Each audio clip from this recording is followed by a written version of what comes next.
కలుగునుగాక. అమ్మోదయ పరిచర్లో భాగమైన ప్రార్థనా శక్తి కేంద్రం ఆరాధనల్లో ఒక భాగంగా ఈరోజు మనం దేవుని యొక్క వాక్యాన్ని ధ్యానం చేసుకోవటానికి సిద్ధపడదాం. చాలా సంతోషకరమైనటువంటి వార్త. ప్రభు మన ప్రార్థనలు ఆలకించారు. దాదాపు మూడు నెలలుగా మందిరములు నిశ్శబ్దమైపోయాయి. మందలు చెదిరిపోయినట్టుగా వాతావరణం వచ్చేసింది. విశ్వాసులు తమ విశ్వాసానికి పరీక్షలు ఎదుర్కొనే స్థాయి వచ్చేసింది. మన ప్రార్థన దేవుడు ఆలకించాడు.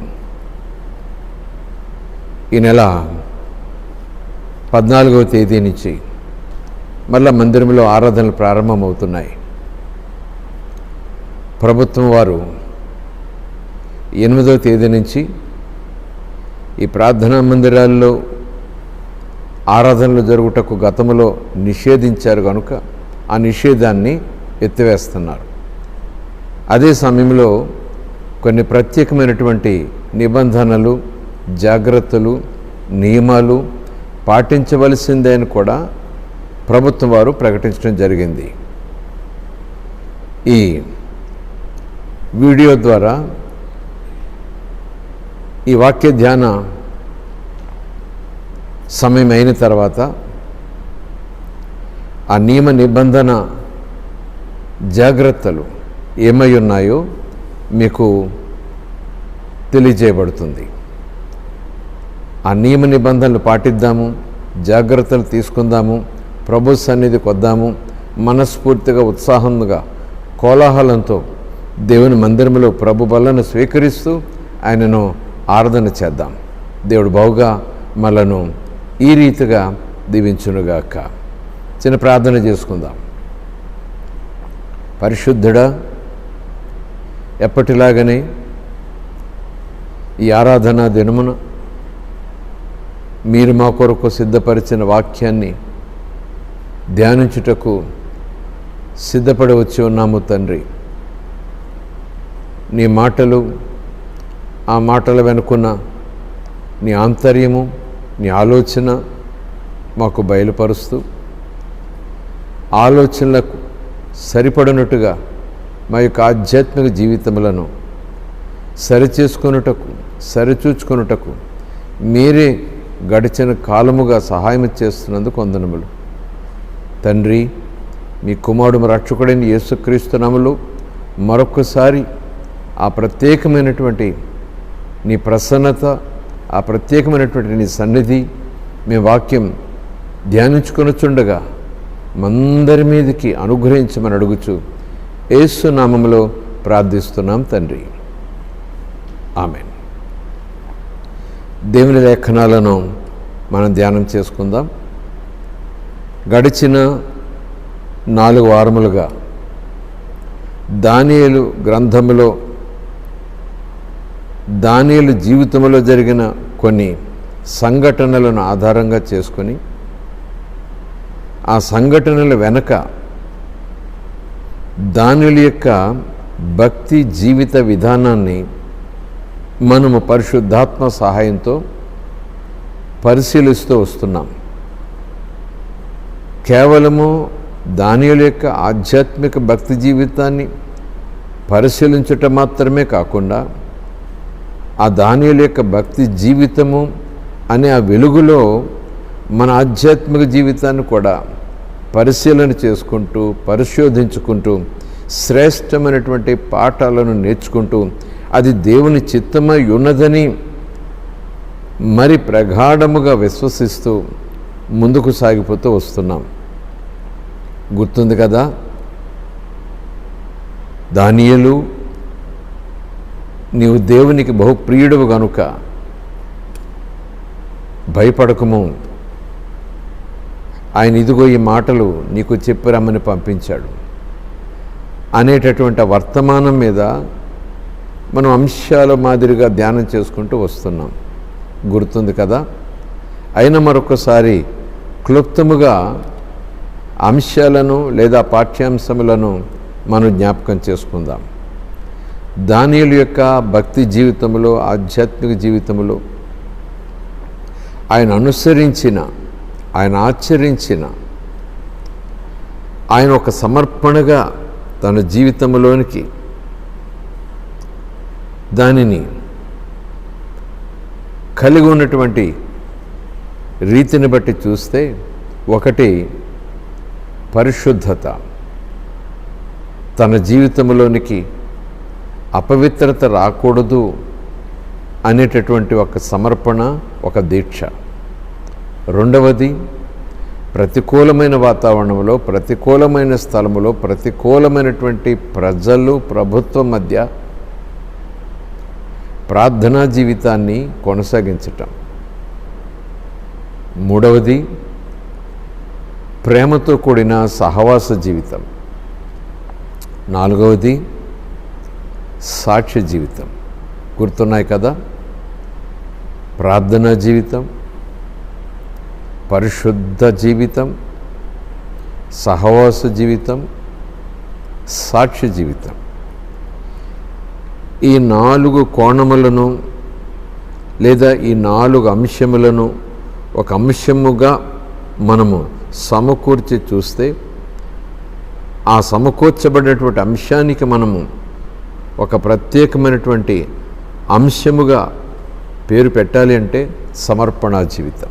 సమర్పణా జీవితం, సమర్పణతో కూడిన పరిశుద్ధ జీవితం, సమర్పణతో కూడిన ప్రార్థన జీవితం, సమర్పణతో కూడిన సహవాస జీవితం, సమర్పణతో కూడిన సాక్ష్య జీవితం, సమర్పణా జీవితం. ఎందుకు ఈ సమర్పణ అనేటటువంటి పదాన్ని నేను ఉపయోగిస్తున్నానంటే, ప్రతి విశ్వాసి కూడా విశ్వాసములోకి వచ్చిన తర్వాత విశ్వాసములో ఎదుగుతూ, విశ్వాసములో బలము పొందుకొనుచు, విశ్వాసాన్ని కాపాడుకుంటూ, విశ్వాసములో మరింత శిఖరపు అనుభవంలోనికి వెళ్ళాలనేటటువంటి ఉద్దేశం సమర్పణ.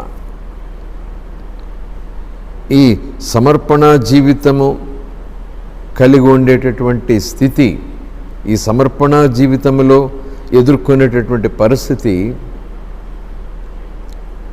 పరీక్ష ద్వారా వస్తుంది.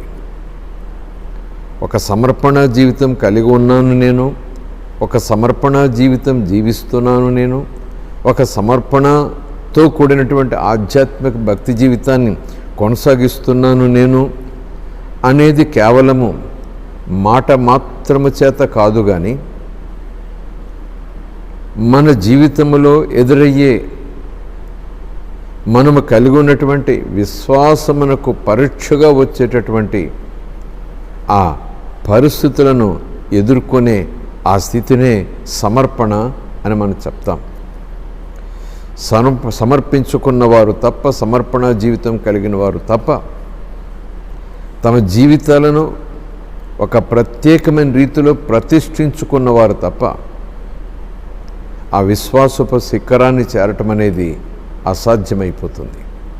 కానీ ఏది విశ్వాసికి అసాధ్యమో అది సాధ్యపరుచుకునేలాగున మనకు సహాయం చేసేవారు పరిశుద్ధాత్ముడు. యేసుక్రీస్తు ప్రభు పరిశుద్ధాత్మ గురించి చెప్పిన మాటలు ఈ మాట కూడా ఉంది, ఆయన నా వంటి మరొక ఆదరణకర్త, అనేక రీతులుగా ఆయన మీకు సహాయం చేస్తాడు, హీ విల్ హెల్ప్ యూ, ఆయన మీకు సహాయం చేస్తాడు అని చెప్పినటువంటి మాటను బట్టి ఆ విశ్వాసపు శిఖరపు అనుభవంలోనికి మనం వెళ్ళటానికి కావలసినటువంటి సమర్పణ జీవితాన్ని అలవరుచుకోవటానికి తగినటువంటి అడుగులు ఆయనే మన చేత వేయిస్తాడు, ఆయన మన చేయి పట్టుకుని నడిపిస్తాడు. అవును, సమర్పణ కలిగిన వారే పరిస్థితులను ఎదుర్కొంటూ విజయం సాధిస్తూ ముందుకు సాగిపోగలరు అనటంలో ఏమాత్రం కూడా సందేహం లేదు. సరే, ఒక వచనాన్ని చూడాలి కదా, వచనాన్ని చూసి ఆ వచనంలో ఉన్నటువంటి ఆ సన్నివేశాన్ని, ఆ సన్నివేశం వెనుకున్నటువంటి పరిస్థితులను ఒక్కసారి మనం ధ్యానం చేస్తే మన విశ్వాస జీవితానికి అవి ఒక శ్రేష్టమైనటువంటి మార్గాన్ని చూపిస్తాయి. మన విశ్వాస జీవితానికి ఆ వచనాలు వెనుకున్నటువంటి ఆ పరిస్థితులు ఒక చక్కటి మెలకువలను అనుగ్రహిస్తాయి. దానియేలు గ్రంథం 6వ అధ్యాయం 9-10 వచనాలు చదువుదాం. దానియేలు గ్రంథం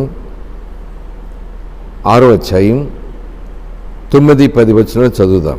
కాగా రాజుకు దర్యావేషు శాసనము వ్రాయించి సంతకము చేశాను. ఇట్టి శాసనము సంతకము చేయబడినని దానియేలు తెలుసుకొనినను అతడు తన ఇంటికి వెళ్ళి యథాప్రకారముగా అనుదినము ముమ్మారు మోకాళ్ళుని తన ఇంటి పైగది కిటికీలు యెరూషలేము తట్టునకు తెరవబడి ఉండగా తన దేవునికి ప్రార్థన చేయుచు ఆయనను స్తుతించుచు వచ్చెను. అద్భుతమైన వచన భాగం. ప్రతి విశ్వాసి కూడా తన జీవితంలో ఆత్మీయాత్ర కొనసాగిస్తుండగా అకస్మాత్తుగా ఎదురయ్యే ఆ ఉపద్రవాలు, అకస్మాత్తుగా ఎదురయ్యేటటువంటి దుస్సంఘటనలు, అకస్మాత్తుగా ఎదురయ్యేటటువంటి ఆ జడివానలు లాంటి వరదలు లాంటి పరిస్థితులను ఎదుర్కొనుటకు ఈ వచనములో ఉన్నటువంటి సందర్భం ఎంతో సహాయం చేస్తుంది. రాజు శాసనం చేశాడు. ఆ శాసనం చేసినట్టు దాని వెనుక ఉద్దేశం ఎవరిది? ప్రధానులు దీని, అధిపతులు దీని. ఏమని శాసనం చేశాడు? ఈ శాసనం చేయుట ద్వారా దానియేలుకు వచ్చిన ప్రమాదం ఏంటి? ఆ శాసనం చేయుట ద్వారా దానియేలుకు వచ్చినటువంటి ఆటంకం ఏంటి, కష్టమేంటి అని చూస్తే 7వ వచనంలో ఆ మధ్య భాగంలో ఉంటుంది. మొదటి నుంచి చూద్దాం. రాజ్యపు ప్రధానులు, సేనాధిపతులు, అధిపతులు, మంత్రులు, సంస్థానాధిపతులు అందరూ కూడి రాజు ఒక ఖండితమైన చట్టము స్థిరపరిచి దానిని శాసనముగా చాటింపచేయునట్లు ఆలోచన చేసిరి. ఎట్లనగా 30 దినముల వరకు నీ యొద్ద తప్ప, అనగా రాజు నీ యొద్ద తప్ప మరి ఏ దేవుని యొద్దనైనను మానవుని యొద్దనైనను ఎవడనూ ఏ మనవియు చేయకూడదు. ఎవడైనను చేసిన ఎడల వాడు సింహముల గుహలో పడద్రోయబడును. రాజా, ఈ ప్రకారముగా రాజు శాసనం ఒకటి పుట్టించి మాదీయుల యొక్కయు పారసీకుల యొక్కయు పద్ధతిని అనుసరించి స్థిరమగు శాసనముగా ఉండునట్లు దాని మీద సంతకము చేయుమని మనవి చేసిరి. ఈ రాజ్యపు ప్రధానులు, అధిపతులు రాజును ఇలాగ పురుకొల్పి కుట్రతో ప్రోత్సహించి ఈ రీతిగా శాసనము చేయించటానికి గల కారణం, ఈ రీతిగా ఒక చట్టం చేయించటానికి గల కారణం దానియేలు యొక్క ప్రార్థనా జీవితం, దానియేలు యొక్క ఆ పరిశుద్ధమైన జీవితాన్ని జీవించేటటువంటి పట్టుదల, దానియేలు యొక్క సాక్ష్య జీవితం. ఎందుకంటే దానియేలు యొక్క జీవితము మిగిలిన వారందరికన్నా ఒక ప్రత్యేకంగా ఉంటా ఉంది. ఎక్కడ ఏ లోపము దొరకటం లేదు, ఎక్కడ కూడా ఏ మోసము కుట్ర కనపట్టలేదు, ఎక్కడ ఏ తప్పు కూడా దానియేలు చేయటం లేదు. మరి ఎలాగున దానియేలును నష్టపరచాలి, ఎలాగున దానియేలును కష్టాల్లోకి నెట్టాలి, ఇలాగు దానియేలు జీవించటం ద్వారా కేవలము వారికి అసూయ వచ్చుట మాత్రమే కాదు, కానీ రాజు దానియేలును మరింతగా దగ్గరికి తీసుకుంటున్నాడు. దానియేలు మీద మరింత నమ్మకం పెంచుకుంటున్నాడు. దానియేలును మరింత ఘనపరచాలని, ఒక ఉన్నతమైన పదవి ఇవ్వాలని ఒక నిర్ణయానికి రాజు వచ్చేశాడు. ప్రధానులందరి మీద, అధిపతులందరి మీద కూడా దానియేలును అధిపతిగా నియమించాలని రాజు ఒక డిసిషన్కి వచ్చేసాడు, ఒక నిర్ణయానికి వచ్చేసాడు. కనుక అన్య దేశం నుంచి వచ్చినటువంటి వ్యక్తి, పరాయి దేశం నుంచి వచ్చినటువంటి వ్యక్తి, చెరపెట్టబడగా తీసుకొచ్చినటువంటి వ్యక్తి, ఏదో రాజు దయచొప్పున, రాజు కనికరించటాన్ని బట్టి ఈ స్థాయికి ఈ రీతిగా వచ్చి జ్ఞానిగా ముద్రించబడ్డాడు. కానీ ఈరోజు మనందరి మీద అధిపతి అయిపోతున్నాడు, మనందరి మీద అధికారం పొందుకోబోతున్నాడు. ఇది జరగకూడదు. ఎట్టి పరిస్థితుల్లోనూ ఈ స్థితి దానియేలుకు రాకూడదు. దానియేలును రాజు ఆ స్థితిలోనికి తీసుకొచ్చే లోపుగానే, అధిపతిగా నియమించే లోపుగానే రాజుకు దానియేలుకు మధ్యన వైరం వచ్చేలాగో చేయాలి. దానియేలు రాజాజ్ఞను అతిక్రమించినటువంటి రీతిగా ఉండేలాగున ఒక కుట్ర పన్నాలని ఆ ఉద్దేశంతో మాత్రమే వారు రాజు చేత ఈ శాసనం చేయించారు. ఈ అధిపతులు, ప్రధానుల హృదయంలో ఉన్న ఆ కుట్ర, మోసం, దగ రాజుకు తెలియదు. శాసనము చేసేటప్పుడు రాజుకు ఆ విధి విధానాలు, అధిపతులు, ప్రధానులు చెప్పే సందర్భాన్ని బట్టి చూస్తే అది రాజుకి ఘనత వచ్చేదిగా ఉంది, అది రాజుకి సన్మానం వచ్చేలాగా ఉంది, అది రాజుకి పరిపూర్ణమైన అధికారం వచ్చేలాగా ఉంది. కనుక ఆ విషయంలో ఏమాత్రము కూడా రాజు ఈ కుట్రను పసిగట్టలేకపోయాడు. ఆ శాసనములో ఏ లోపమున్నట్టుగా కూడా రాజు గ్రహించలేకపోయాడు. కానీ నిజానికి చూస్తే దానియేలు యొక్క విశ్వాసానికి పరీక్ష లాంటి పరిస్థితి, దానియేలు యొక్క ప్రార్థనా జీవితానికి పరీక్ష లాంటి పరిస్థితి, దానియేలు యొక్క భక్తి జీవితానికి, ఆధ్యాత్మిక జీవితానికి ఒక తీవ్రమైన పరీక్ష లాంటి పరిస్థితి. ఆ పరీక్ష కూడా మామూలు పరీక్ష కాదు, చావో బ్రతుకో. అవునంటే రాజు శాసనాన్ని ధిక్కరించకుండా, రాజు శాసనానికి లోబడుతూ, రాజు శాసనమును అనుసరించి దానియేలు జీవితాన్ని కొనసాగించాలంటే ప్రార్థనా జీవితాన్ని మానేసుకోవాలి, ప్రార్థనా విధి విధానాలను ఆపేసుకోవాలి. అది దానియేలు యొక్క జీవితంలో ఎట్టి మాత్రము కూడా దానియేలు అనుమతించినటువంటి పరిస్థితి. మరి ఒకవేళ ఆ ప్రార్థన అనగా విజ్ఞాపన అనగా మనవి చేసుకున్నట, దేవునితో మాట్లాడుట, దేవునికి మనవి చేసుకున్నట, దేవునికి మొరపెట్టుట, దేవుని సహాయం కోరుకున్నట, ఈ ప్రార్థనా జీవితాన్ని కొనసాగిస్తే రాజు శాసనాన్ని ధిక్కరించినట్టు అవుతుంది కదా. రాజు శాసనాన్ని ధిక్కరిస్తే వచ్చేటటువంటి ఆ కఠినమైన శ్రమ ఏంటి, వచ్చేటటువంటి ఆ ఫలితమేంటి అని అంటే చదువుకున్నాం కదా. ఎవడైనను అలాగున చేసిన ఎడల వాడు సింహముల గుహలో పడద్రోయబడును. ఎవడైనను సరే, ఎవడైనను సరే, ఏ అధికారంలో ఉన్న, ఏ స్థాయిలో ఉన్న, రాజుకెంత సమీపంగా ఉన్న, రాజుకెంత దూరముగా ఉన్న, ఏ హోదాలో ఉన్న, ఈ దేశములో, ఈ రాజ్యములో, అంతఃపురములో, అంతఃపురం వెలుపల ఉన్న ఉద్యోగస్తుడని, వ్యాపారస్తుడు, ఎవరైనా సరే అలాగున శాసనము ప్రకారము చేయకపోయినట్లయితే వాడు సింహముల గుహలో పడద్రోయబడతాడు. అంటే చావు తప్పదు, మరణం తప్పదు. ఆ మరణం కూడా సునాయాసమైన మరణం కాదు, బహు హేయమైన, బాధాకరమైనటువంటి మరణం. ఇది దానియేలు యొక్క ఆధ్యాత్మిక జీవితంలో దానియేలుకు ఎదురైనటువంటి పరిస్థితి. కానీ దానియేలు ఏం చేశారట? రాజు శాసనాన్ని ధిక్కరిస్తే జరిగేదేంటో ఆ శాసనంలోనే లిఖించబడింది. రాజు శాసనాన్ని ధిక్కరిస్తే మరణము తప్పదు. ఆ మరణము కన్నా ముందు ఈ రాజు శాసనాన్ని ధిక్కరించే పని నేను ఎందుకు చేయాలి అని అనుకోవటానికి తగినటువంటి ఆలోచనలు కొన్ని ఉంటాయి. రాజు అంతఃపురంలో తీసుకువచ్చాడు, అధికారం ఇచ్చాడు, అధికారుల మీద అధికారిగా నియమించేటటువంటి ఆ స్థితి కూడా, ఆ నిర్ణయం కూడా రాజు తీసుకున్నాడు.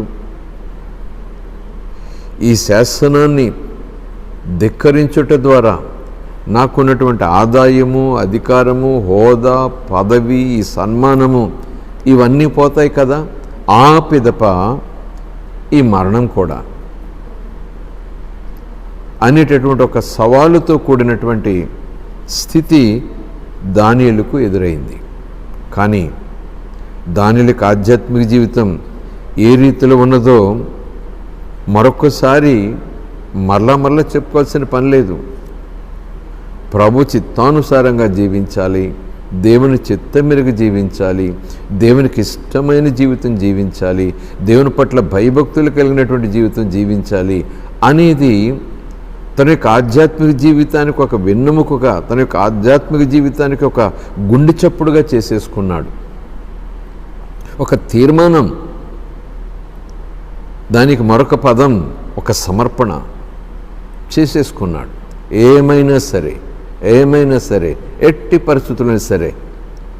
ఆ పరిశుద్ధత గురించి మనం వాక్యం ధ్యానం చేశాం కదా కొద్ది వారాల క్రితము. రాజు ఎవరినైతే ఈ పిల్లల మీద, బాలుర మీద అధికారిగా ఉంచి వారికి సమస్త సౌకర్యాలు కలగచేయమని, చక్కటి ఆహారం పెట్టమని, వారిని జాగ్రత్తగా సంరక్షిస్తూ చూసుకోమని ఈ అధికారికైతే రాజు చెప్పాడు, ఆదేశించాడు, ఆ అధికారి రాజాజ్ఞను దానియేలుకు, షద్రకు, మేషకు, అబేద్నెగోకు చెప్పినటువంటి సంగతి మనం మొదటి అధ్యాయంలో చూసాం. దానియేలు గ్రంథం. రాజు భుజించే భోజనం మాకొద్దు, లేదు రాజు ఈ భోజనాన్ని మీకు పెట్టమన్నారు, మాకు ఆ భోజనం వద్దు. సవాలు. అలాంటి భోజనము స్వీకరించి మా జీవితములు, మా శరీరములు అపవిత్రం అవటానికి వీల్లేదు. ఈరోజు అదే పాఠ్యాంశాన్ని మనం చూసుకుంటున్నాం.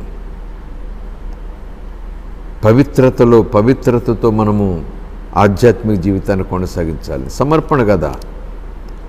అధికారి ఆజ్ఞాపిస్తుంటే వద్దు అంటున్నారు వీళ్ళు, పిల్లలు, బాలురు. ఆ పిదప ప్రార్థన, దేవుని దగ్గర గోజాడే పరిస్థితి.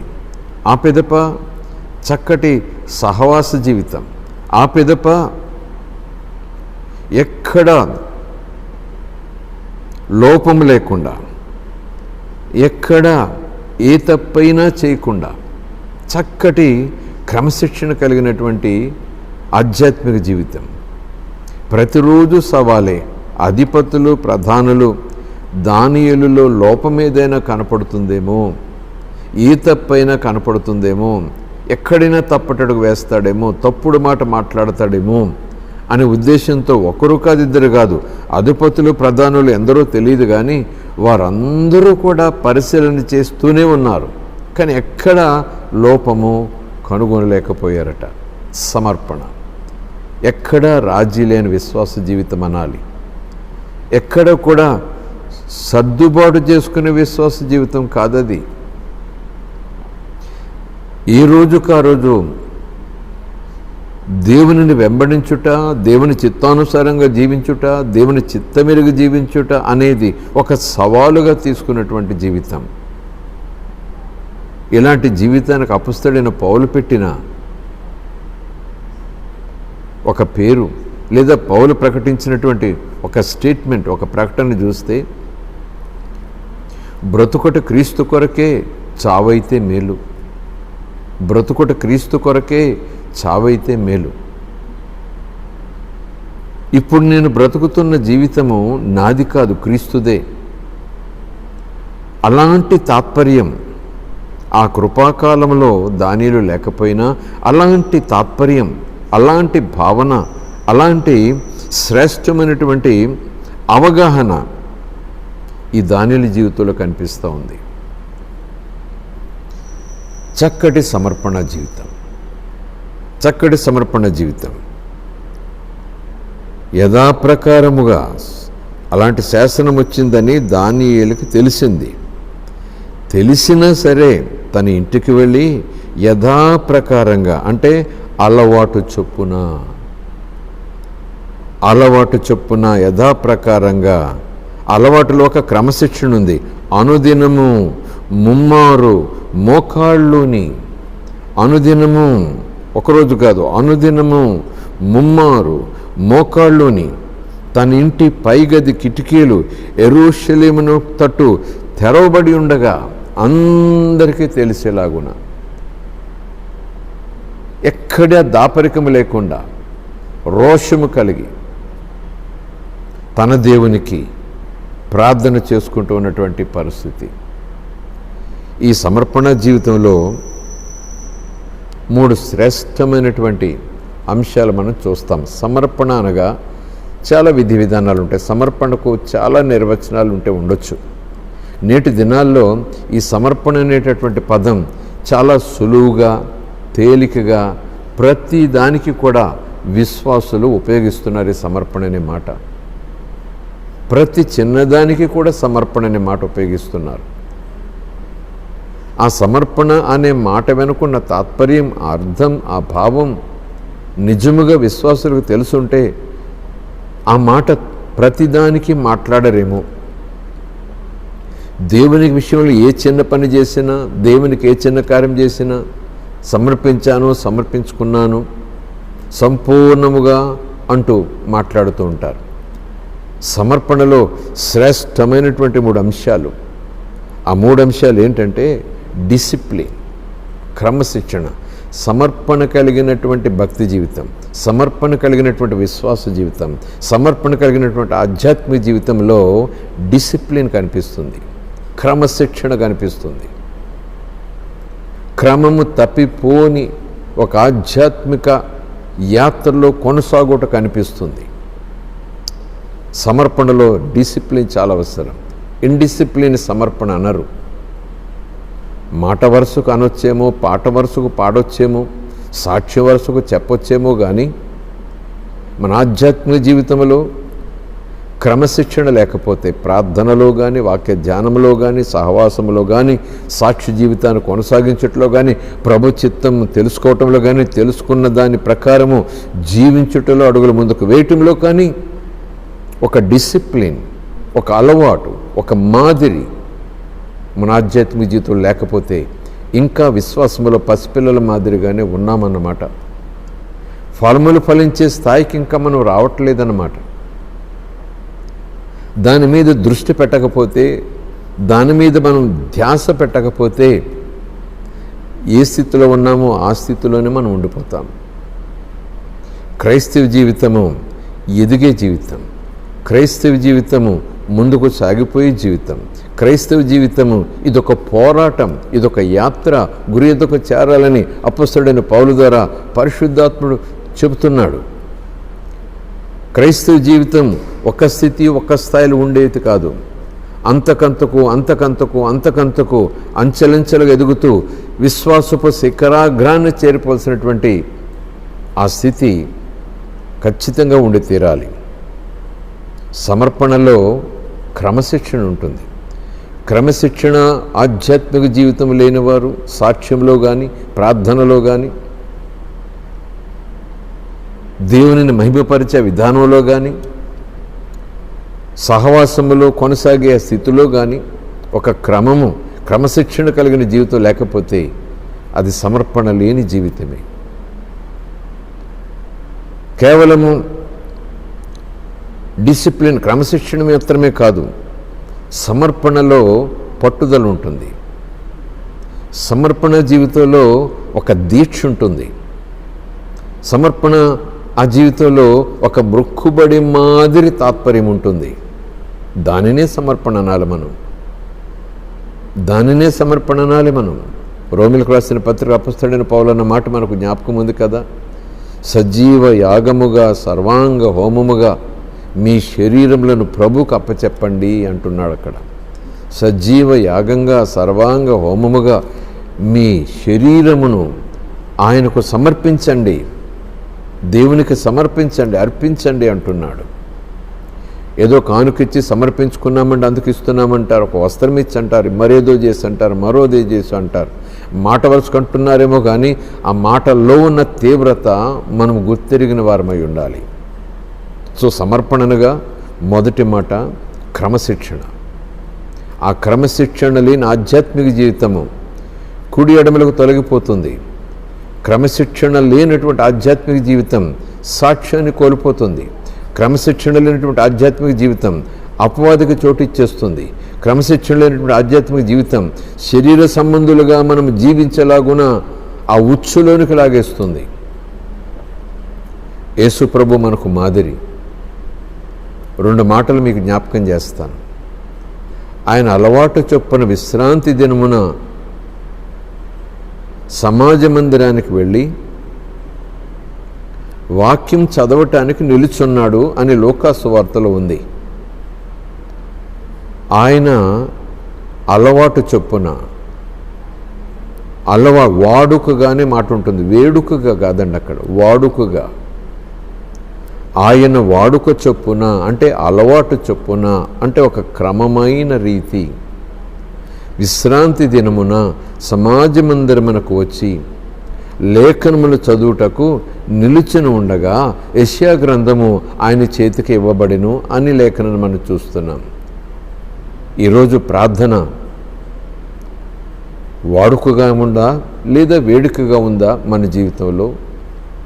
విశ్వాసుల జీవితాల్లో ఈ ప్రార్థన వాడుక చొప్పునుందా వేడుకగా ఉందా అనేది ప్రశ్న. మరొక చోట చూస్తే యేసు ప్రభు గురించి ఆయన పెందలకడే లేచి, తెల్లవారుజామున పెందలకడ లేచి అలవాటు చొప్పున అలవాటు చొప్పున అరణ్యములోనికి ప్రార్థన చేయటానికి వెళ్ళుచుండెను. వాడుక చొప్పున అలవాటు చొప్పున తెల్లవారుజామున. ఏది క్రమశిక్షణ? ప్రియమైన సహోదరి సహోదరుడా, సంఘమా, ప్రభుని అంగీకరించి ప్రభు యొక్క ఆధ్యాత్మిక యాత్ర ప్రభుతో పాటు కొనసాగించే ఆ స్థితిలోకి వచ్చి ఎంతకాలమైంది? ఇంకనూ పసిపిల్లల మాదిరిగానే మనం ఉంటున్నామా? క్రమశిక్షణ కలిగి ఉండటంలో వెనకబడ్డామా? క్రమశిక్షణ కలిగి ఉండటంలో నిర్లక్ష్యంగా ఉంటున్నామా? క్రమశిక్షణ కలిగి ఉండటంలో జాగ్రత్త మనం తీసుకోవటం లేదా? అంచి దినాలు అపాయకరమైన దినాలు.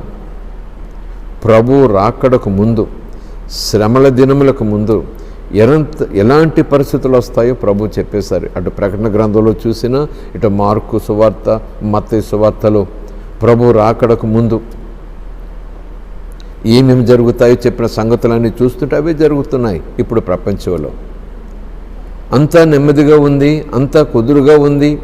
ఏదో తెగుళ్ళు వస్తాయి పోతాయి, ఏవో వ్యాధులు వస్తాయి పోతాయి, ఏవో అనారోగ్యాలు వస్తాయి పోతాయి, కొత్తవి మందులు ఎలాగా కనిపెడతారు, మళ్ళీ మనం బ్రతుకు కొనసాగిపోతుంది అనే తీరులో అన్యులు ఉండొచ్చు, అనే తీరులో లోకం ఉండొచ్చు, అనే తీరులో అన్యజనాంగము ప్రజలు ఉండొచ్చు.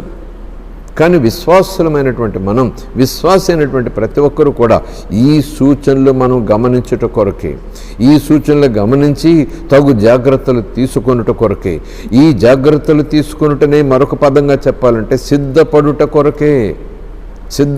కొరకే. ప్రభు రాకడ దగ్గరైంది. ప్రభు తన సంఘాన్ని మధ్యాకాశంలో ఆకర్షించే ఆ దినము దగ్గరైంది, ఎత్తబడే దినము దగ్గరైంది. ఆ సంఘములో, ఆ గుంపులో, ఆ విశ్వాస సమూహములో ప్రభు చేత ఆకర్షించబడి ఆ మందలో మనం ఉన్నామా? ఉండునట్లుగా సిద్ధపడుతున్నామా? జాగ్రత్త పడుతున్నాము అనే దానికి ఒక సూచన సమర్పణ. జాగ్రత్త పడుతున్నాము అనే దానికి ఒక సూచన సమర్పణకు ఒక సూచన క్రమశిక్షణ. ఒకవేళ ప్రార్థనలో కానీ, విశ్వాసములో కానీ, సాక్ష్య జీవితంలో కొనసాగించట్లో కానీ వినుట మట్టుకు వినువారముగా ఉండక, విన్న వాక్యం ప్రకారము జీవించే విషయంలో, అనుసరించే విషయంలో క్రమశిక్షణ లేనివారముగా మనం ఉన్నట్లయితే ఈరోజే ఆ క్రమశిక్షణ జీవితంలోకి మనం వచ్చేసేయాలి. ఆ క్రమశిక్షణ జీవితంలో మనం వచ్చేసేయాలి. అవును, ఇళ్లలో తల్లిదండ్రులు పిల్లలు క్రమశిక్షణ కలిగిన వారుగా ఉండాలని ఆశిస్తారు. యజమాని తన పని కొరకు పిలిచినటువంటి పనివారు క్రమశిక్షణలో పని చేయాలని కోరుకుంటాడు. అవును కదా. మరి ఆధ్యాత్మికతలో, విశ్వాసములో పరిశుద్ధ స్థలానికి వెళ్ళబోతున్నాం, మహిమలోనికి చేరబోతున్నాం.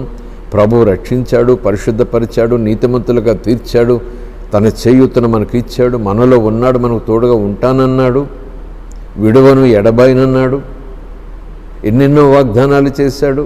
ఆ వాగ్దానాలు, ఆశీర్వాదాలు, ఆ దీవెనలు మనలను సోమరులుగా చేయటానికి కాదు సుమా. ఈ లోకములో మనం జీవిస్తున్నటువంటి ఆధ్యాత్మిక జీవితం ఎన్ని ఒడిదుడుకులోనైనా, ఎలాంటి పరిస్థితులకు లోనైనా ప్రతి అవసరాన్ని తీర్చేలాగున ఆ వాగ్దానాలు, ఆ దీవెనలు, ఆశీర్వాదాలు ఇచ్చాడంతే. కానీ సిద్ధపడవలసినటువంటి బాధ్యత మనది సుమ. ఎలా సిద్ధపడాలో, సిద్ధపాటు అంటే ఎలా ఉంటుందో లేఖనాల నుంచి దేవుడు ఎప్పుడో మాట్లాడేశారు. సిద్ధపాటుకు ఏం అవసరమో కూడా లేఖనాలు దేవుడు మాట్లాడేశారు. కనుక సిద్ధపడాల్సినటువంటి బాధ్యత మనది. సిద్ధపాటు కలిగి ఉండాలి అనేటటువంటి నిర్ణయం తీసుకోవాల్సినటువంటి బాధ్యత నాది, నీది, మనది. నిమ్మకు నీరెత్తినట్టుగా ఉండకూడదు సుమ. ఎక్కడ వేసిన గొంగలి అక్కడ మాదిరిగానే మన ప్రార్థనా జీవితాలు, విశ్వాస జీవితాలు, సాక్షి జీవితాలు ఉండకూడదు సుమ. ఎప్పుడు చూసాను మన ప్రార్థనలో అది కావాలి, ఇది కావాలి అని ఈ లోక సంబంధమైన వస్తు వాహన విషయాల మీదనే మనం ధ్యాస పెట్టకుండా మన ఆధ్యాత్మిక జీవితంలోకి వచ్చే లోటు ఏంటి, మన ఆత్మీయ యాత్రలో మనం ఎదుర్కొనే పరిస్థితులు ఏంటి, ప్రభు రూపంలో మార్చబడటానికి ప్రభు ప్రయత్నం చేస్తుంటే నేను వ్యతిరేకించే విధానాలేంటి, ప్రభు చిత్తానుసారంగా నేను వెళ్లకుండా అడ్డుపడే విషయాలు, ఆ శరీర సంబంధమైనటువంటి క్రియలు, కార్యాలు ఏమున్నాయి నా జీవితంలో అనేది పరిశీలన చేసుకుంటూ వెళ్ళేవాడే నిజమైన విశ్వాసి, నిజమైన పరిపూర్ణత, సంపూర్ణత కొరకు పరుగులు పెట్టేవాడై ఉంటాడు. ప్రభు చెప్పకనే చెప్పారు కదా ప్రకటన గ్రంథంలో, అయితే వెచ్చగా ఉండు లేదా చల్లగా ఉండు, నిలువెచ్చని స్థితిలో ఉండొద్దు, రెండు పడవల మీద కాళ్ళు వేయొద్దు. విశ్వాసం అంటావు, అవిశ్వాసి మాదిరిగా బ్రతుకుతావు. సమర్పణ అంటావు, ఆ పట్టుదల లేదు, క్రమశిక్షణ లేదు అని పరిశుద్ధాత్ముడు ఈరోజు మనల్ని ప్రశ్నిస్తే మన సమాధానం ఏంటి? ఆ ప్రశ్న కూడా ఆయన కోపంతో కాదు సుమ, ప్రేమతోనే మనల్ని ప్రశ్నిస్తాడు. సరిచేసుకోమని ప్రశ్నిస్తాడు, సరిదిద్దుకోమని ప్రశ్నిస్తాడు, మళ్ళా సత్య మార్గంలోకి రమ్మని ప్రశ్నిస్తాడు. క్రమశిక్షణ కలిగినటువంటి జీవితం, ఆధ్యాత్మిక జీవితం కొనసాగించమని ఆయన ప్రశ్నిస్తాడు సుమ.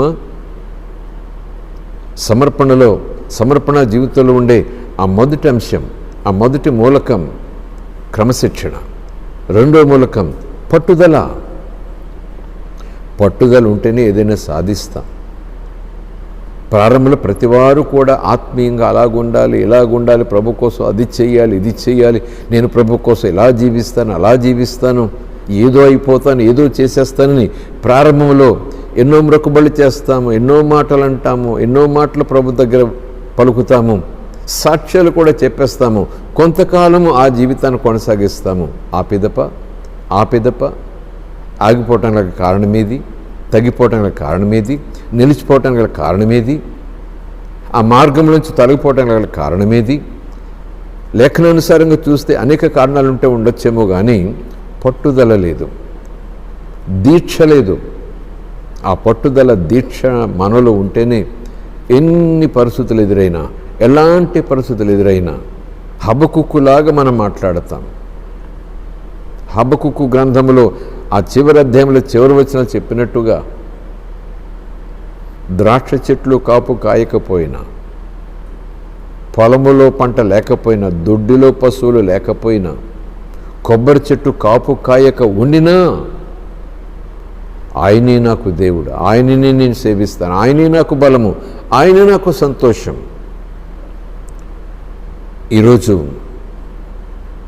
చాలామంది విశ్వాసుల సాక్షి జీవితాలు చూస్తుంటే, చాలామంది విశ్వాసుల ఆధ్యాత్మిక జీవితం చూస్తుంటే దొడ్డులో ఆవులు ఉండాలి, పశువులు ఉండాలి, పొలంలో పంట ఉండాలి, ద్రాక్ష చెట్టు బాగా కాయాలి. ఇవి ఉంటేనే ప్రభువు, ఇవన్నీ మనకు ఉంటేనే ప్రభువు, ఇవన్నీ ఉంటేనే ప్రార్థన, ఇవన్నీ ఉంటేనే వాక్యం, ఇవన్నీ ఉంటేనే విశ్వాసం. లేకపోతే ఈ 3 నెలలు దాదాపు అదే పరీక్షమో కదా మనకి. ఈ 3 నెలలు ఆరాధన అయితే మందిరంలో లేదు, కానీ ఈ 3 నెలలు ఆదివారములు ఎలా గడిపాము, ప్రార్థనలో ఎలా ఎదిగాము, వాక్యంలో ఎలాగున్నాము అనేది పరీక్షించుకునే సమయమేమో కదా. సమర్పణలో మొదటిది క్రమశిక్షణ, రెండవది పట్టుదల, మూడవది ధైర్యం, దానికి మరొక మార్గం చెప్పాలంటే తెగింపు. ప్రాణాన్ని పణంగా పెట్టేటటువంటి అడుగు నిర్ణయం, తెగింపు. సమర్పణలో పిరికితనం ఉండదు, సమర్పణలో కలవరం ఉండదు, సమర్పణలో దిగులు ఉండదు, సమర్పణలో అవిశ్వాసం ఉండదు, సమర్పణలో అవిధేయత ఉండదు, సమర్పణలో భయం ఉండదు. ఏమనను లేకపోయినను, ఏమి కలిగి ఉన్నను లేకపోయినను, ఎవరు నాతో ఉన్నను లేకపోయినను, నాలో ప్రాణం నిలిచి ఉన్నను లేకపోయినను అనే స్థాయికి మనం చేరుకోవాలి, అనే స్థితికి మనం చేరుకోవాలి. ఆ స్థాయి, ఆ స్థితి ఒక మాట ప్రకారం చెప్పాలంటే విశ్వాసపు శిఖరము అని అనలేము. ద పీక్ ఆఫ్ ఫెయిత్, విశ్వాసములో ఒక శిఖరపు అనుభవము అని మనం చెప్పుకోలేము. ఈరోజు ఈ వాక్యం ధ్యానం చేస్తూ ఈ దానియేలు గ్రంథాన్ని పరిశోధిస్తూ ఉన్నటువంటి ఈ వాక్యం ద్వారా మన సమర్పణ జీవితాన్ని, మన ఆధ్యాత్మికతలో ఉన్నటువంటి ఆ సమర్పణ జీవితాన్ని ఒక్కసారి పరిశీలన చేసుకోవటానికి పరిశుద్ధాత్ముడు ప్రేమతో మనకు సహాయం చేస్తున్నాడు. క్రమశిక్షణ, రెండవది పట్టుదల, మూడవది తెగింపు, ధైర్యం, డేరింగ్. అవి ఇక్కడ దానియేలులో మనం చూస్తున్నాం. దానియేలు యొక్క ఆధ్యాత్మిక జీవితంలో మనం చూస్తున్నాం. దానియేలు తీసుకుంటున్నటువంటి నిర్ణయాలు మనం చూస్తున్నాం. దానియేలు ప్రవర్తిస్తున్నటువంటి తీరులు మనం చూస్తున్నాం. శాసనము చేయబడినని దానియేలు తెలుసుకొనినను యథాప్రకారంగా అనుదినము ముమ్మారు మోకాళ్ళుని బిగ్గరగా ప్రార్థన చేస్తూ దేవుని స్తుతించుచుండెను. అనుదినము ముమ్మారు మోకాళ్ళుని యథాప్రకారంగా, ఈ మాటలు దేనికి గుర్తొస్తున్నాయి మనకి? క్రమశిక్షణ గుర్తొస్తూ ఉంది, పట్టుదల గుర్తొస్తూ ఉంది, డేరింగ్. కిటికీలు యెరూషలేము తట్టుకు తెరవబడి ఉండగా, ఇంటి పైగది, ఇంటి అడుగు గది కాదు, అండర్ గ్రౌండ్ కాదు. కొంతమంది అండర్ గ్రౌండ్లోకి వెళ్ళిపోతారు పరిస్థితులను బట్టి. ఆన్ గ్రౌండ్ అసలే కాదు, ఇంటి పై గదికి వెళ్ళి కిటికీ తలుపులు తెరవబడి ఉండగా స్తుతిస్తూ ప్రార్థన చేయుచుండెను, ప్రార్థన చేస్తూ స్తుతించుచుండెను. డేరింగ్, తెగింపు, ధైర్యం. ప్రియమైన సహోదరుడా, సహోదరి, సమర్పణ అనే మాటలు మనం ఎన్నిసార్లు ఉపయోగించామో, ఏ పరిస్థితుల్లో ఉపయోగించామో, ఏ విషయానికి ఉపయోగించామో, ఎవరి మధ్యన ఉపయోగించామో ఒకసారి జ్ఞాపకం చేసుకుందామా? ఆ సమర్పణ మాట వెనుకున్నటువంటి ఈ అసలైన తాత్పర్యాన్ని ఈరోజు ప్రక్కన పెట్టి చూసుకుంటే, దానికి తగినట్టుగా ఆ క్రమశిక్షణ, దానికి తగినట్టుగా ఆ పట్టుదల, దానికి తగినట్టుగా ఆ ధైర్యం, ఆ తెగింపు మన విశ్వాస జీవితంలో కనిపిస్తూ ఉందా? ఒకవేళ లేకపోయినట్లయితే దేవుని సన్నిధిలో దీనులమై తగ్గించుకుని, ఒప్పుకొని ఆయన సహాయం కోరి మరలా మనం తిరిగి రావాలి. ఇలాంటి పరిస్థితులు దానియేలుకే వస్తాయి, అది పాత నిబంధన కాలము అని కొంతమంది అనుకుంటామేమో. లేదు, మన జీవితాలను కూడా ఇలాంటి పులులు, సింహాలు, బోనులు, ఇలాంటి చట్టాలు రాకపోయి ఉండొచ్చేమో, కానీ మన విశ్వాసానికి మాత్రం పరీక్ష వస్తుంది సుమ. ఖచ్చితంగా పరీక్ష అనుమతిస్తాడు దేవుడు, అందులో సందేహం లేదు. ఆ సమర్పణ జీవితంలోకి మనం రావాలి. ఆ సమర్పణ జీవితపు అనుభవంలోకి మనం రావాలి. ఆ అనుభవాల ద్వారా మన యొక్క విశ్వాస జీవితం ఉన్నతమైనటువంటి స్థాయికి ఎదగాలని ప్రభు కోరుతున్నాడు. మన విశ్వాసాన్ని బలపరచడానికి, మన విశ్వాసాన్ని మనము బలపరుచుకొనులాగున ఆయన అనేక వాతావరణాల గుండా మనల్ని నడిపిస్తాడు, అనేక మార్గాల గుండా నడిపిస్తాడు. ఎక్కలేని కొండలు ఎన్నో ఎక్కిస్తాడు ఆయన. మరణపు లోయల గుండా నడిపిస్తాడు ఆయన. భయపడాల్సిన పని లేదు. ఆయన మనతో ఉన్నాడు.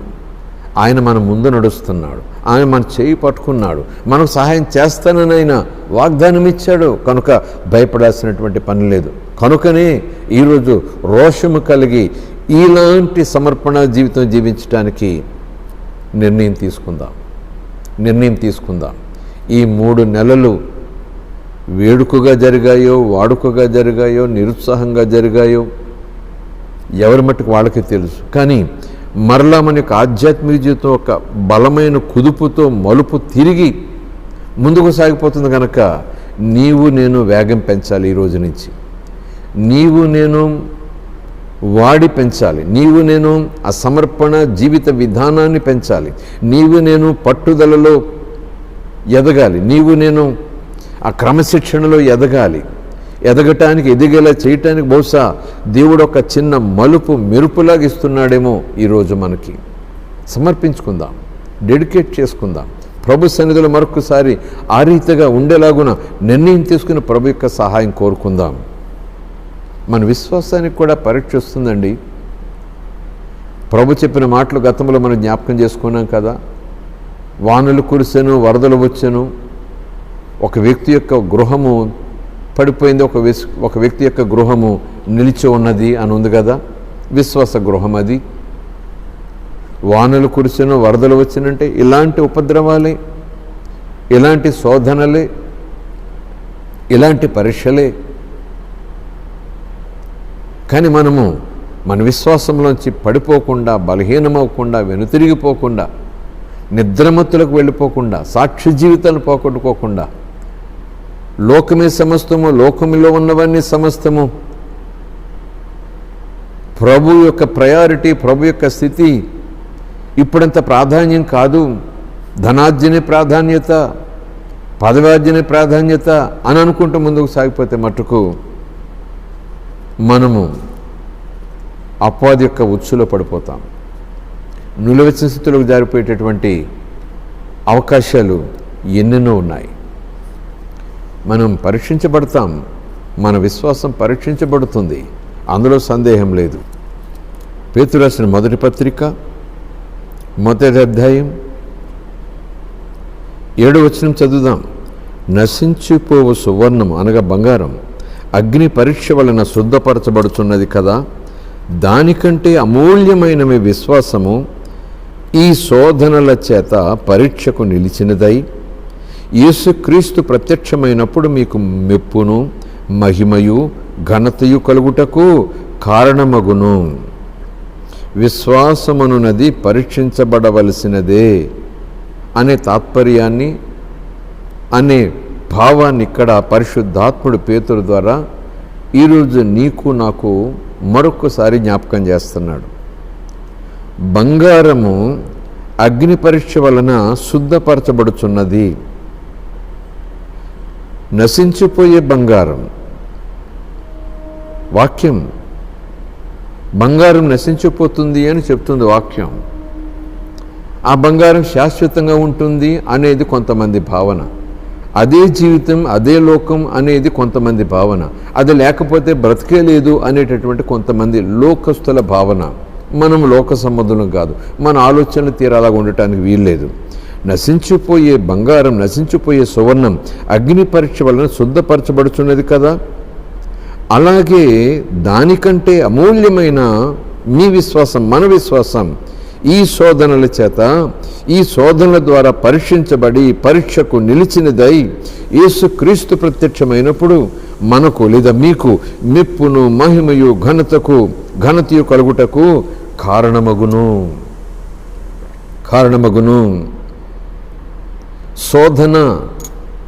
శోధన అంటే 2 అర్థాలు వస్తాయి. శోధన అంటే పరీక్షించబడుట పరీక్ష. దేవుడు అనుమతించే పరీక్ష లేదా దేవుడు పెట్టే పరీక్ష. దేవుడు అనుమతించిన పరిస్థితి లేదా దేవుడు కలుగు చేసిన పరిస్థితి, అది పరీక్ష. శోధన గురించి మరొక అర్థమొచ్చేలాగున యాకోబు పత్రికలో మనం చూస్తాం. యాకోబు రాసిన పత్రిక 1వ అధ్యాయం 12వ వచనం చూడండి. శోధన సహించువాడు ధన్యుడు, అతడు శోధనకు నిలిచినవాడై ప్రభు తనను ప్రేమించు వారికి వాగ్దానము చేసిన జీవకిరీటము పొందును. దేవుడు కీడి విషయమై శోధింపబడనేరడు, ఆయన ఎవనిని శోధింపడు. కనుక ఎవడైనను శోధింపబడినప్పుడు నేను దేవుని చేత శోధింపబడుచున్నానని అనకూడదు. ఈ మాట, ఈ వచనము సాధారణంగా మనం చదువుకుంటూ పోతే దేవుడు ఎవరిని శోధించడు అని ఇక్కడుంది, యాకోబు చెప్తున్నాడు. దేవుడు శోధిస్తాడు అన్నట్టుగా అక్కడ పేతురు చెప్తున్నాడు అనే వ్యత్యాసం మనకు కనిపిస్తుంది. కనుకనే ఆ పదాల వెనుకున్నటువంటి భావం, పదాల వెనుకున్నటువంటి అర్థం బహుశా ఈ తర్జుమాల ట్రాన్స్లేషన్లో తేడా వచ్చి ఉంటుంది. తెలుగులో శోధన అనే ఈ ఒకే పదాన్ని 2 వాటిల్లో కూడా వాడి ఉండాలి తర్జుమా చేసిన వారు. ఈ శోధన, పేతురు చెప్పిన శోధన పరీక్ష. ఇక్కడ యాకోబు దేవుని చేత శోధింపబడుచున్నాను అనకూడదని చెప్పిన ఆ శోధన టెంప్టేషన్స్ ఇచ్చేవాడు అపవాది, శత్రువు. యేసుక్రీస్తు ప్రభు బాప్తిస్మమిచ్చే యోహాను యోర్దాను నదిలో ఉండగా అనేక మంది అక్కడ పాపములు ఒప్పుకుంటూ బాప్తిజం తీసుకొని చుండగా యేసుక్రీస్తు కూడా అదే నీళ్ళలోకి వచ్చి నాకు బాప్తిస్మం ఇవ్వమని అడిగినప్పుడు, నీ చెప్పుల వారిని విప్పటానికి కూడా నాకు అధికారం లేదు, యోగ్యత లేదు అని బాప్తిస్మం ఇవ్వటానికి కాస్త సంశయించినప్పుడు, నీతి యావత్ ఇలా జరగాలి అని బాప్తిస్మం పొందిన తర్వాత యేసుప్రభు పరిశుద్ధాత్మ చేత అరణ్యములోనికి కొనుపోబడ్డాడని లేఖనాలు చెప్తున్నాయి. అరణ్యములను కొనుపోబడి ఆయన ఉపవాసం ఉండి ప్రార్థన చేస్తుండగా, ఉపవాస దీక్షలో ఉండగా శత్రువు అపవాది సాతానుడు శోధించడానికి వచ్చాడని ఉంది. అక్కడ పరీక్ష కాదు, శోధించటానికి, టెంప్టేషన్, శోధించటానికి అపవాది వచ్చాడు. కనుక టెంప్ట్ చేసేవాడు అపవాది, టెస్ట్ చేసేవాడు తండ్రి అయిన దేవుడు. నీ విశ్వాసము నా విశ్వాసము పరీక్షించబడాలి. టెంప్ట్ చేయబట్టం కాదు, పరీక్షించబడాలి. ఓ ప్రైజ్ ద లార్డ్, హల్లెలూయా. పరీక్షకు నిలిచేదై ఉండాలి. అక్కడ పేతురు రాసినటువంటి ఆ పత్రిక మనం చూస్తే మన విశ్వాసము పరీక్షించబడవలసిందే అంటున్నాడు. కనుక మన ఆధ్యాత్మిక జీవితంలో కూడా ఈరోజు రేపు ఇలాంటి పరిస్థితులు ఎదురవుతాయేమో, ఇంకా తీవ్రమైన పరిస్థితులు ఎదురవుతాయేమో కాదని చెప్పటానికి సరిపోను నేను. అవునని చెప్పి భయపెట్టే పరిస్థితి నేను చేయను. కానీ అన్ని పరిస్థితులు ధైర్యంగా ఎదుర్కొనేటాగున మన విశ్వాసాన్ని మనం బలపరుచుకోవాలి. ఇక్కడ పేతురు చెప్తున్నాడు విశ్వాసం పరీక్షించబడుతుందని. ఇక్కడ యాకోబు చెప్తున్నాడు పరీక్షను సహించుకునేవాడు ధన్యుడు. పరీక్షలో నిలిచిన వాడై ప్రభు తను ప్రేమించే వారికి చేసినటువంటి వాగ్దానము ఏంటది? జీవకిరీటం. దేవుడు కీడు విషయమై శోధింపబడనేరడు, ఆయన ఎవరిని శోధించడు. కీడు విషయమై ఎవరిని శోధించడు. విశ్వాసాన్ని బలపరచడానికి, విశ్వాసంలో స్థిరపరచడానికి, అవిశ్వాసాన్ని విశ్వాసంలోనికి ఆకర్షించటానికి ఆయన ఆ పరీక్షలు కూడా నడిపిస్తాడేమో కానీ ఆయన ఎవరిని శోధించడు. కీడు కలిగేలాగున, పడిపోయేలాగున ఎవరిని ఆయన శోధించడు. ఒకవేళ ఎవరైనా శోధించబడితే 14వ వచనం, ప్రతివాడు తన స్వకీయమైన దురాశ చేత ఈడ్వబడి మరులు కొల్పబడిన వాడై శోధింపబడును అని లేఖనాలు మనం చూస్తున్నాం. సో పేతురు చెప్తున్నారు విశ్వాసానికి పరీక్షని. ఆ పరీక్షలో మనం జయం పొందాలి అంటే, ఆ పరీక్షలో మన విశ్వాసం నిలిచి స్థిరంగా ఉండాలంటే, ఆ విశ్వాసంలో మనం స్థిరంగా నిలిచేవారు ఉండాలంటే సమర్పణ జీవితం. మన ఆధ్యాత్మిక యాత్రలో, ఆధ్యాత్మిక ఈ పోరాటంలో, ఆధ్యాత్మిక ఈ పరుగులో క్రమశిక్షణ లేకపోతే, ఆ క్రమశిక్షణతో పాటు పట్టుదల లేకపోతే, ఆ పట్టుదలతో పాటు ధైర్యం, సవాలు, తెగింపు లేకపోతే ఆ పరీక్షలో మనము జయం సాధించలేము. ఇది తప్పదు. ఈ పరీక్ష అందరికీ తప్పదు. ఈ శ్రమ అందరికీ తప్పదు. విశ్వాసులన్న వాళ్ళకి, ప్రతి వారికి పరీక్ష వస్తుందని పౌలు కూడా చెప్తున్నారండి. అపొస్తలుల కార్యాలు 14వ అధ్యాయం 22వ వచనం మనం చూడాల్సిన మాట, కానీ 19వ వచనం నుంచి చూద్దాం. అంతియొకయ నుండి, ఈకొనియ నుండి యూదులు వచ్చి జనసమూహములను తమ పక్షముగా చేసుకుని పౌలు మీద రాళ్ళు రువ్వి అతడు చనిపోయినని అనుకొని పట్టణము వెలుపలికి అతనిని ఈడ్చిరి. పౌలు రాళ్ల చేత కొట్టబడ్డాడు. చచ్చిపోయేలాగను కొట్టారు. సురోహ తప్పిపోయాడు. ఆ రాళ్లతో కొట్టిన వారు అనుకున్నారు, ఏమని? చనిపోయాడు, పీడ విరగడైంది అనుకున్నారు. వెలుపలికి ఈడ్చేశారు. పట్టణం పొలిమేరలోకి ఈడ్చేశారు. అయితే శిష్యులు అతని చుట్టూ నిలిచి ఉండగా అతడు లేచి పట్టణంలో ప్రవేశించి, చూడండి, అతడు లేచి పట్టణంలో ప్రవేశించి మర్నాడు బర్నబాతో కూడా దెర్బేకు బయలుదేరిపోయిను. వారు ఆ పట్టణంలో సువార్త ప్రకటించి అనేకులను శిష్యులుగా చేసిన తరువాత లుస్త్రకును, ఇకొనీకును, అంతియొకయుకును తిరిగి వచ్చి 22వ వచనం, శిష్యుల మనస్సులను దృఢపరుస్తున్నాడు. శిష్యులంటే ఎవరు? విశ్వాసులు, ప్రభుని అంగీకరించిన వారు, ప్రభు మార్గాన్ని ఎంచుకున్నవారు, ప్రభు మార్గములో ఎట్టి పరిస్థితుల్లోనూ ముందుకు సాగిపోతామని నిర్ణయం తీసుకున్నవారు, ప్రభు చిత్తమెరుగు జీవించడానికి అడుగులు ముందుకు వేసేవారు. ఆ శిష్యుల మనస్సులను దృఢపరిచాడు, స్థిరపరిచాడు. ఎందుచేత దృఢపడాల్సి వచ్చింది? పరిస్థితులు భయంకరంగా ఉన్నాయి. పట్టణంలో హింస జరుగుతూ ఉంది, తిరుగుబాటు జరుగుతూ ఉంది, ప్రతికూలమైన పరిస్థితులు వచ్చేసాయి. బ్రతుకుతామో లేదో అనేటువంటి పరిస్థితులు వచ్చేసాయి. విశ్వాస జీవితాన్ని కొనసాగించగలమా అనేలాంటి పరిస్థితులు వచ్చేసాయి. మనసులు కలవరపడుతున్నాయి, బలహీనమవుతున్నాయి, గాబరా వచ్చేసింది, భయం వచ్చేసింది, పిరికితనం వచ్చేసింది, పట్టుదల సడలిపోతూ ఉంది.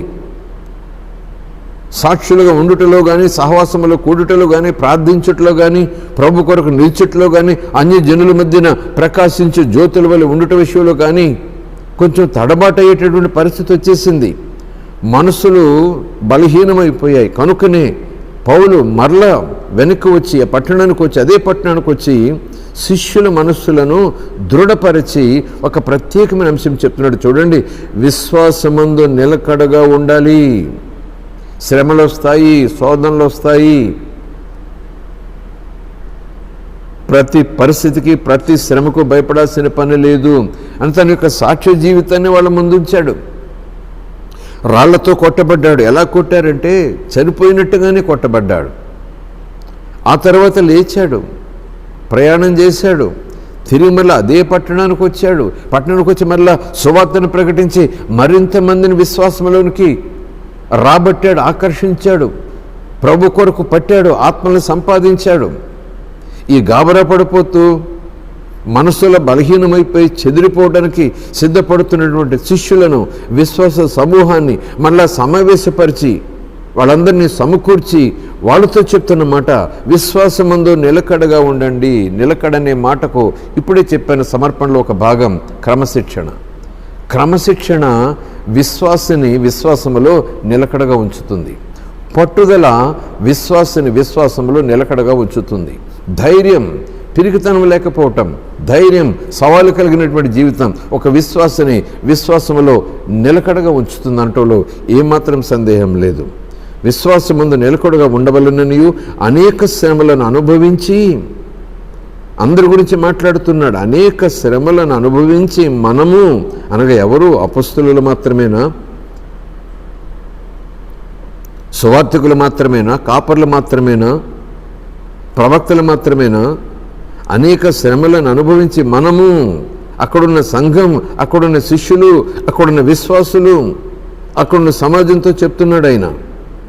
అనేక శ్రమలను అనుభవించి మనము దేవుని రాజ్యములో అనుభవించకుండా కాదు, శ్రమలను తప్పించుకోవటం కాదు, శ్రమల గుండా వెళ్ళాల్సిందే. శ్రమలు మనకు ఎదురవుతాయి. శ్రమలు లేకుండా ఎవరు కూడా విశ్వాసములో పరిపూర్ణులు కాలేరు అన్నట్టుగా మాట్లాడుతున్నాడు. ఏ బంగారమైన ఖచ్చితమైనదని తేలాలంటే అగ్ని గుండా వెళ్ళాల్సిందే, అగ్ని గుండా వెళ్ళాల్సిందే. మెరిసేదంతా బంగారం కాదని లోకులు చెప్తున్నారు కదా, మోగేదంతా కంచు కాదని లోకులు చెప్తున్నారు కదా, కనపడేదంతా విశ్వాసం కాదు, కనపడేదంతా భక్తి కాదమ్మా అని కూడా అనుకోవడానికి అవకాశం ఉంది కదా. బైబిల్ చేత్తో పట్టుకుంటే భక్తి అయిపోతుందా? భక్తిలో కొంత భాగం కావచ్చు. సంఘానికి వెళ్ళి వచ్చేస్తే అయిపోతుందా? అది భక్తిలో ఒక భాగం కావచ్చు.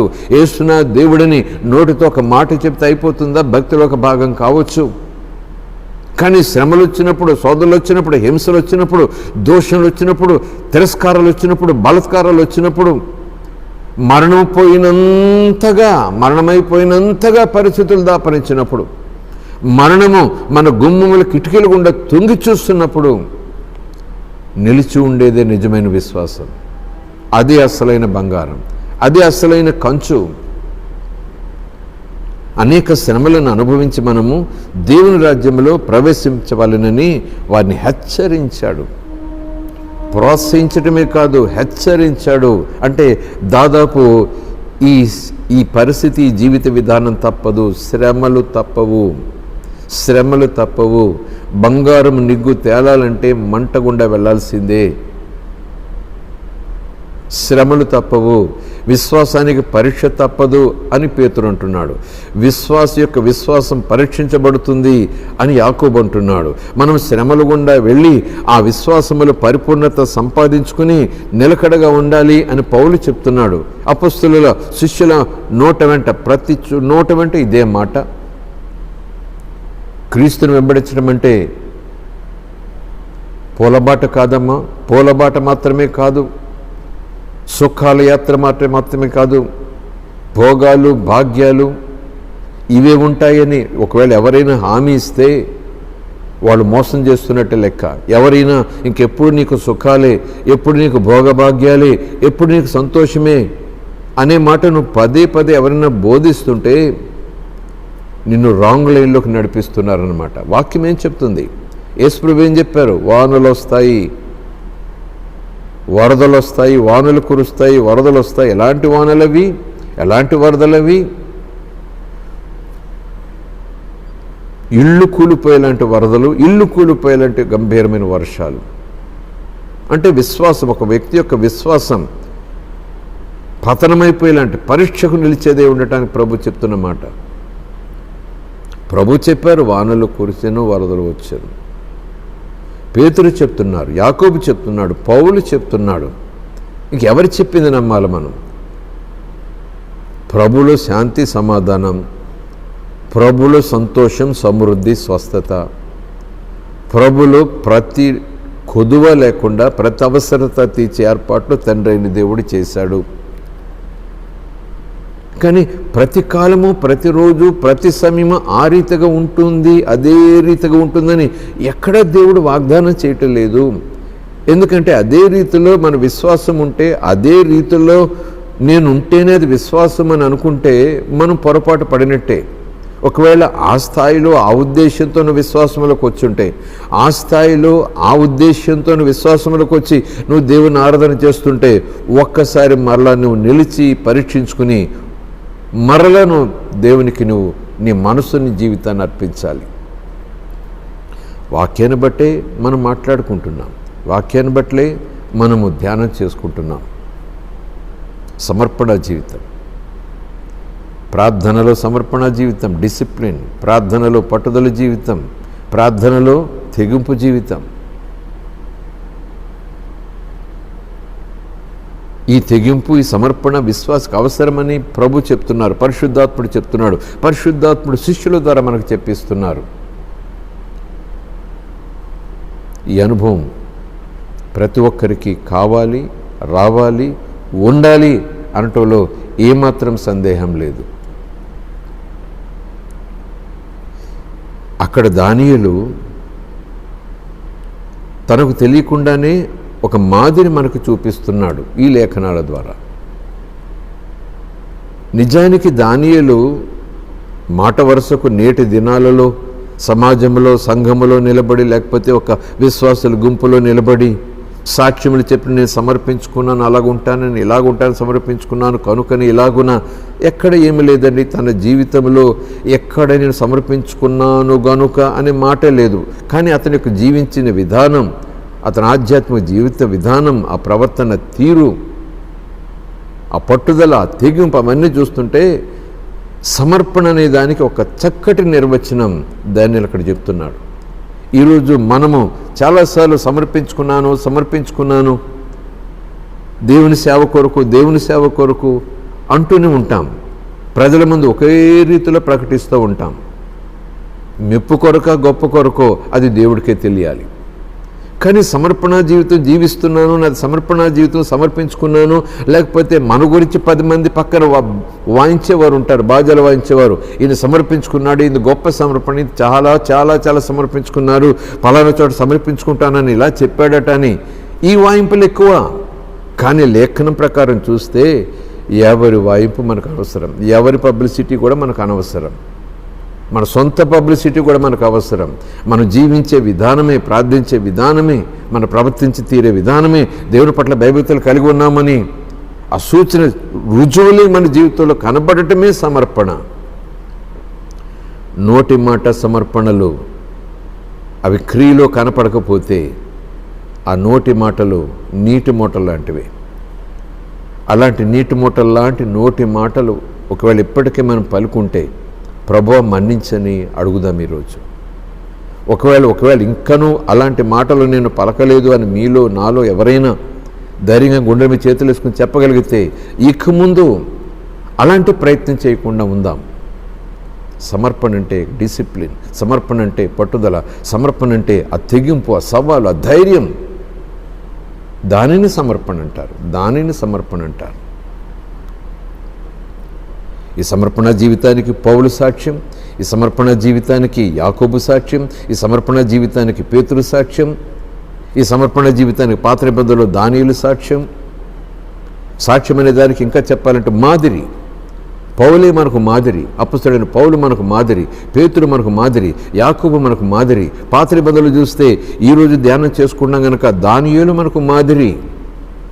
విశ్వాసం ఏ స్థాయికి వెళ్ళిపోవాలో, విశ్వాసపు యాత్ర ఏ స్థాయిలో ఉండాలో, విశ్వాస పోరాటం ఏ స్థాయిలో ఉండాలో లేఖనం ద్వారా పరిశుద్ధాత్ముడు మనకు బోధిస్తున్నాడు.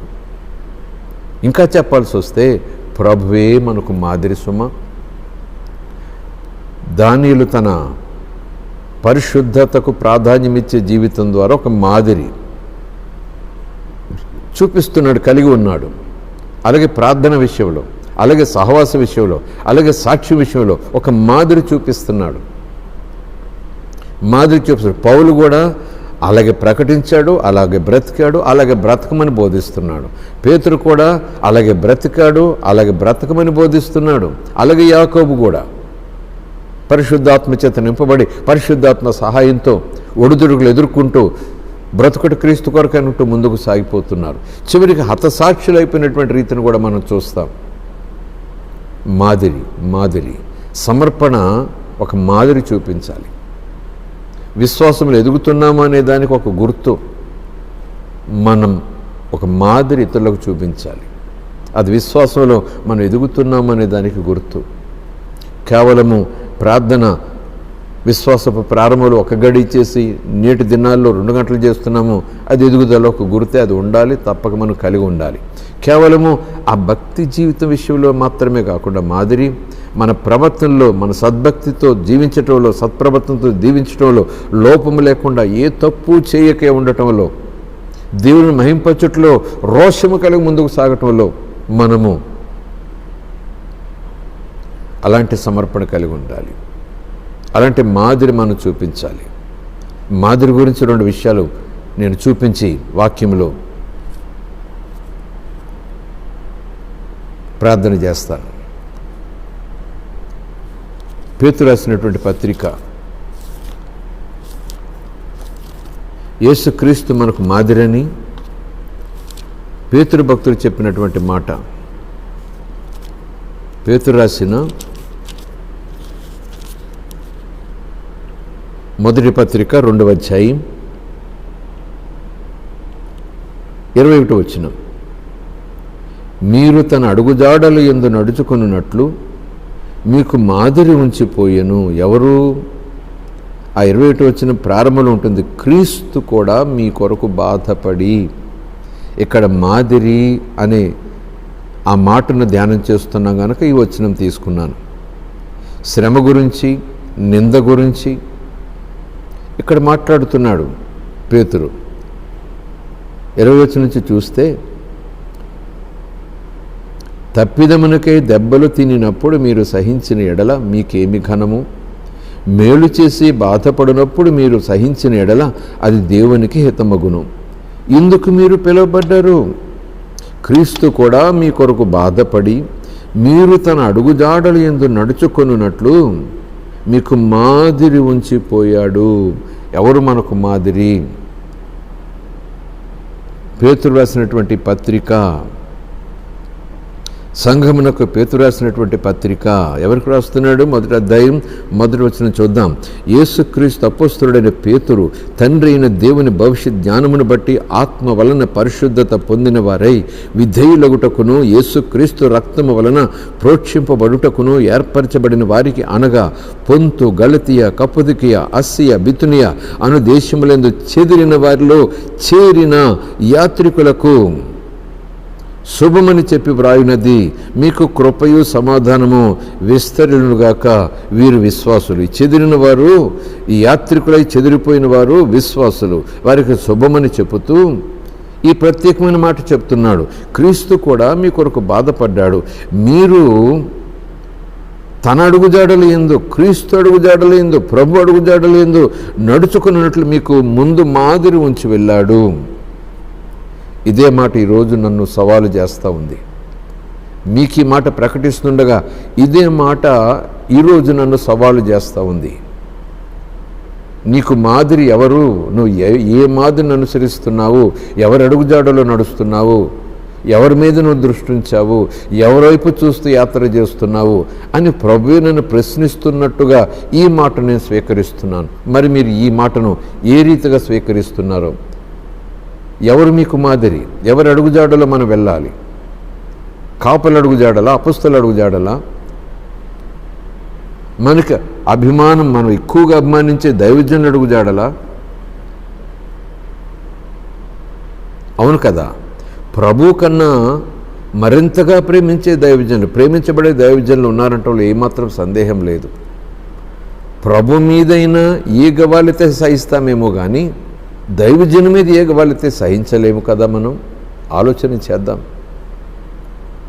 ప్రభువుని ఎవరేమన్నా ఎన్నన్నా దులుపుకుని పోతాం కానీ ఆ ప్రభు గురించి ప్రకటించే వారిని ఎవరైనా ఏదైనా అంటే మట్టుకు మనం చాలా తీవ్రంగా స్పందిస్తాం కదా. దానికి అర్థం ఏంటి? దాని వెనుకున్నటువంటి భావం ఏంటి? మనం నడిచే అడుగుజాడలు మనం ఎవరిని మాదిరిగా చేసుకున్నాం, ఎవరి మీద మనం దృష్టి ఉంచాం అనేది ప్రశ్న.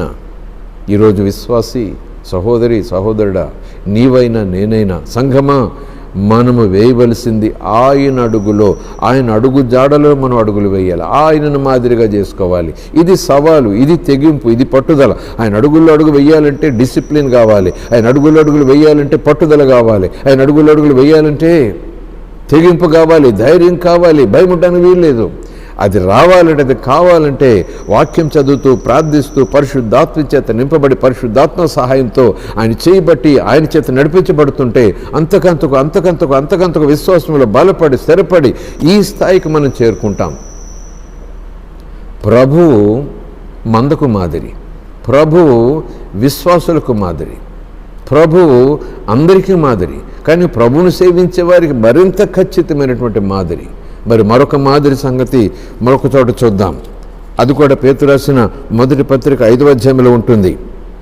ఇది ఎవరి గురించి మాదిరి, ఎవరికి మాదిరి అని చూస్తే 5వ అధ్యాయం 1వ వచనం నుంచి, తోటి పెద్దను, క్రీస్తు శ్రమల వలన గూర్చిన సాక్షిని, బయలుపరచబడబోవు మహిమలో పాలివాడనైన నేను, అనగా ఎవరు? పేతురు. పాలివాడనైన నేను మీలోని పెద్దలను హెచ్చరించుచున్నాను. సంఘ పెద్దలు విశ్వాసులలో పెద్దలు, విశ్వాసంలో అనుభవం సంపాదించిన వారు. 2వ వచనం, బలిమి చేత కాక దేవుని చిత్త ప్రకారము ఇష్టపూర్వకముగాను దుర్లాభాపేక్షతో కాక సిద్ధ మనసుతోనూ మీ మధ్యనున్న దేవుని మందను పై విచారణ చేయుచు దానిని కాయుడి. 3వ వచనం, మీకు అప్పగింపబడిన వారిపైన ప్రభువులైనట్టుండక మందకు మాదిరులుగా ఉండండి. ప్రధాన కాపరి ప్రత్యక్షమైనప్పుడు మీరు వాడబారని మహిమ కిరీటము పొందుదురు. పేతురు అక్కడ విశ్వాసములో పరీక్షించబడినప్పుడు ఆ పరీక్షకులో మీ విశ్వాసం నిలిచి ఉంటే ఏమి జరుగుతుందో వచ్చే బహుమానం ఏంటో చెప్తున్నాడు.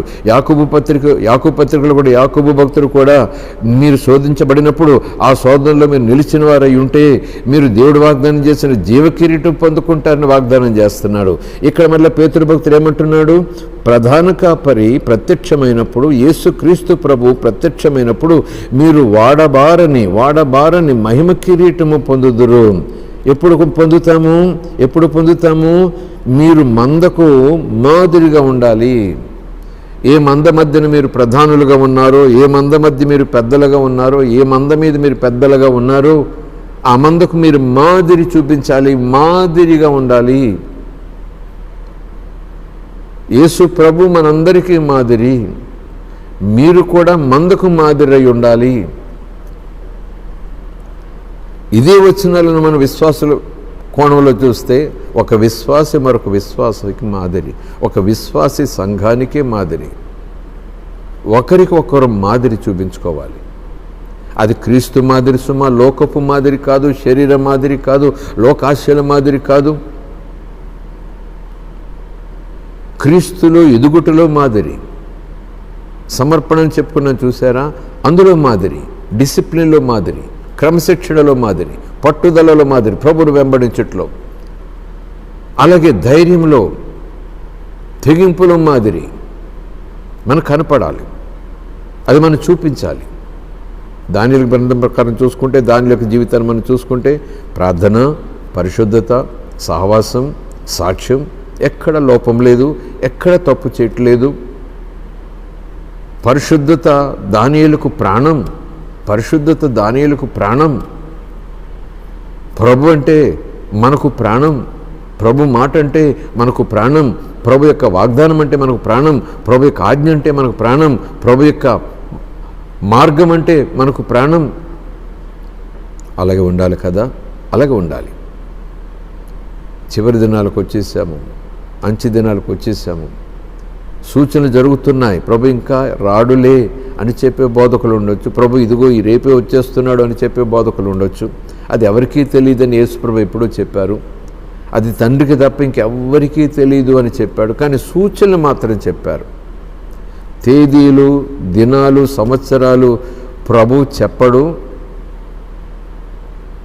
ప్రభు చెప్పాడని ఎవరు అనటానికి సరిపోరు. లేఖనాలే మనకు ఆధారం. ఆ కాలములో సమయాలు తెలుసుకోవటం మీకు అనవసరము అన్నాడు యేసు ప్రభు అపొస్తలుల కార్యాలు 1వ అధ్యాయం చూస్తే. నువ్వు ఎప్పుడు వస్తావు, ఎప్పుడు ఈ రాజ్యం వల్ల ఇవ్వబడుతుంది అన్నట్టుగా శిష్యులు మాట్లాడితే ఆ కాలములో సమయాలు దేవుని వశంలో ఉన్నాయి, మీకు అనవసరం. మీరు సాక్ష్యం కలిగి పరిశుద్ధాత్మ చేత నింపబడి సాక్షులుగా జీవించండి అంటూ తెగేసి చెప్పాడు ఆయన. ఈరోజు రేపు పొద్దుట సాయంకాలం మధ్యాహ్నం ఇక్కడ అక్కడ అదిగో క్రీస్తు ఇదిగో క్రీస్తు, సమయం బయలుపరచబడింది, తేదీ బయలుపరచబడింది, రోజు సంవత్సరం బయలుపరచబడింది, రానివ్వండి అవన్నీ కూడా తప్పుడు బోధలను లేఖనం చెప్తా ఉంది.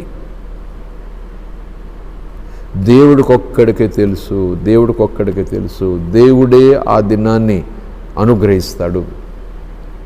కనుక ప్రియమైన సంగమా, ముగింపులోకి వస్తున్నాం. ఈరోజు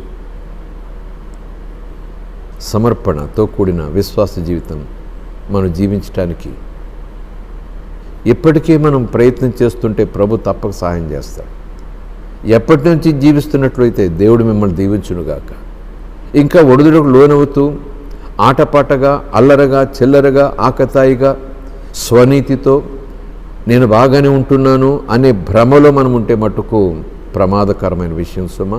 ఈ లేఖనాలే మనకు ఆధారం, ఈ లేఖనాలే మనకు అద్దం, ఈ లేఖనాలే మనకు మార్గం, ఈ లేఖనాలే మనకు సూచన, ఈ లేఖనాలే మనలను తూచేటటువంటి ఆ తూనిక యంత్రాలు.